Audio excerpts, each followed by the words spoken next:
یو طرف ته سفیان مقیم دی او یو شاداب خان دی. سفیان مقیم ته په 5م T20 میچ کې چانس ملاو شو چې سفیان مقیم په دغه میچ کې زبردست بالینګ کو 2 اور 6 رنزونه ورکړي دي او 2 کلاډیان هم آوټ کړي. بل طرف ته شاداب خان دی چې د په 1.5 اوور کې 27 رنز ورکړي دي. تصویر کې تاسو لخکاری مکمل تفصیل جی.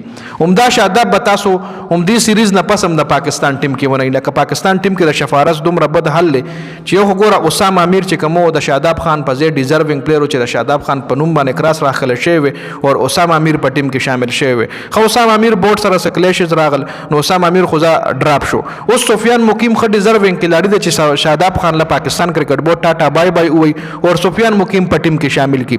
سفیان مقیم چې ترسو ښه پرفارمنس کوي د ټیم حصہ دی وي او شاداب خان چې ترسو په ډومېسټک کې ښه پرفارمنس نه کړي نو د ټیم تر واستل نه دی پکار. شاداب خان د خراب پرفارمنس په وجه ټیم نه مخکې ډراپ شو په 2023 ورلد کپ کې چې د خراب پرفارمنس وکړو د ټیم نه چوټي کو.